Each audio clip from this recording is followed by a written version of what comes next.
I already know that this year is going to be such a good year for reading, and I am so excited. Hi friends, it's Trinity, and today I'm going to be sharing with you 23 books that I want to read in 2023. We got a little bit of everything, some romance, some comedies, some thrillers, we got fantasy in here. I'm honestly just trying to catch up with the hype over the last couple years, so you're probably going to see a lot of books that you already heard of.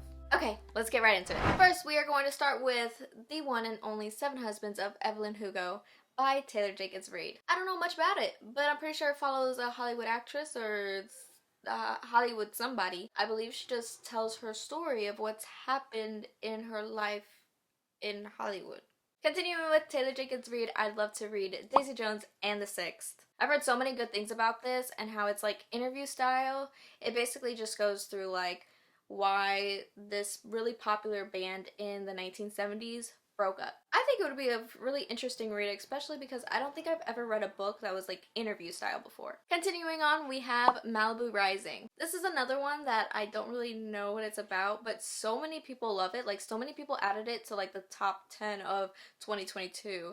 So you know what that means. I need to read it. The gist of it is that there's four like famous siblings, and I believe they throw like a end of summer party. And I could be wrong, but I believe it's told in all of their different perspectives, so you see how they feel about what's going on. You know what I mean? Then we have a book that I'm not even sure why I haven't read yet. It's The Song of Achilles by Madeline Miller. Literally everyone knows about this book, and I heard that it's really sad. It's about Greek mythology, which I'm not very familiar with, so I have no idea what this is about.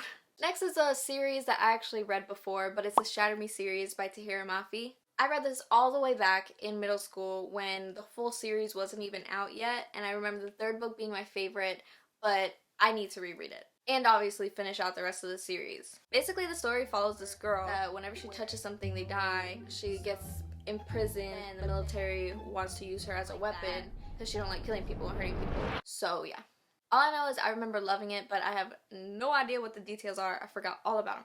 Next on our list is The Silent Patient by Alex Michaelides. Again, I don't know much about this book, but I know there's a huge plot twist that everyone talks about and they weren't expecting. I kind of just want to see what it is for myself. This is a mystery thriller, which is a genre that I don't really read often, so I kind of want to test it out and see what I think. Next is the Twisted series by Anna Juan. This is a dark romance series, and each book follows a different couple, so there's like multiple different tropes that happen. I honestly don't read series often either, especially like romance series. I don't think have I even read one before? I probably have. I just can't think. Next we have 7 Days in June by Tia Williams. The plot of the story really interested me. It follows Eve and Shane, and they haven't spoken in like 20 years, and they end up like reuniting accidentally. But they have a history. 20 years ago they actually like were in love and whatever, but something went down and yeah. But because they're both authors, they low-key been writing about each other the last 20 years. That's so cute. Next is The Roughest Draft by Emily Wilberly and Austin Sigmund Broca. This is a new adult romance that basically follows these two ex-co-authors who were like really famous and people loved them. But of course they separated, and now I believe they're forced to write another book or something like that. So I guess it was like friends to enemies to lovers maybe?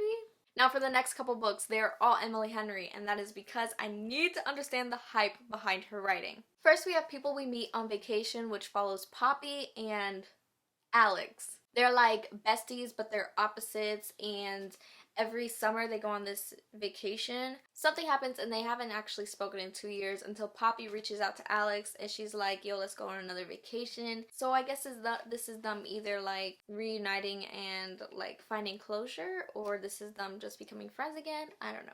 Then we have the infamous beach read. This follows January and Augustus, and they're both authors, but they're in a creative slump, so they decide to switch each other's genres. So now he's writing romance and she's writing literary fiction, but the thing is they don't know how to write those books, so I believe they end up just like taking each other on some trips to kind of spark inspiration. And finally we have Book Lovers. I don't know much about this one, but it says one summer, two rivals, a plot twist they didn't see coming.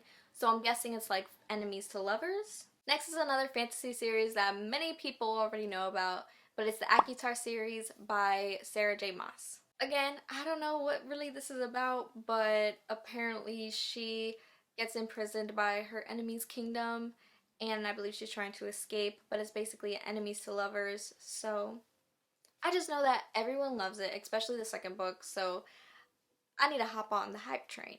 Next is Delilah Green Doesn't Care by Ashley Herring Blake. This is a rom-com and it has great reviews, and I love rom-coms, so I'm sure I'm gonna love this one. This basically follows Delilah, and she returns home even though she never wanted to return home.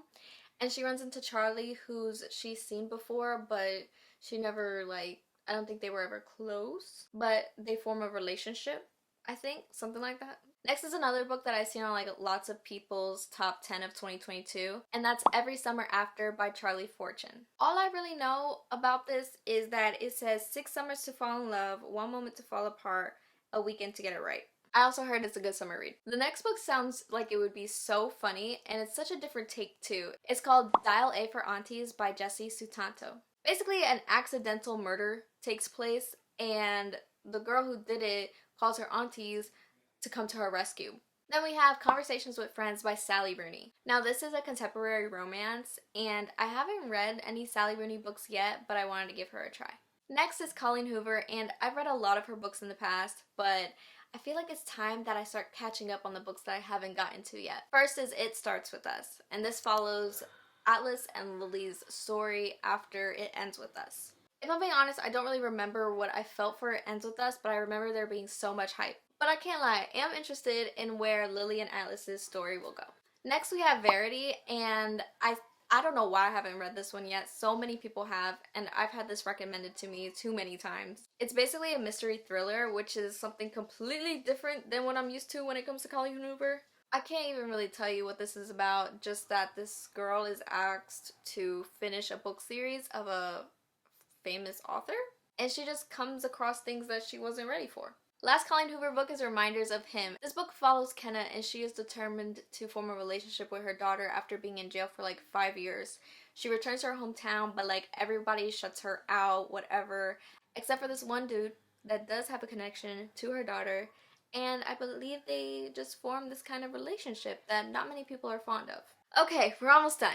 Next is the Eden series by Devney Perry. I believe the first book is Enemies to Lovers, contemporary romance, and there's a bit of mystery in there, so I'm pretty interested.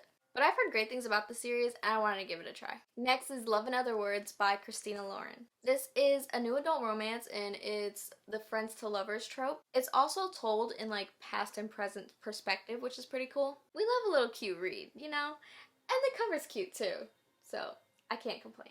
And lastly is a book that I've recently added to my list of reads, which is Tomorrow and Tomorrow and Tomorrow by Gabrielle Zevin. Now, I don't know much about this book except for the fact that it says 2 friends often in love but never lovers come together as creative partners in the world of video game design, where the success brings them some fame, joy, tragedy, duplicity, and also a kind of immortality. But I just recently started seeing so many people start like reading this book or recommending it, so I want to give it a try too.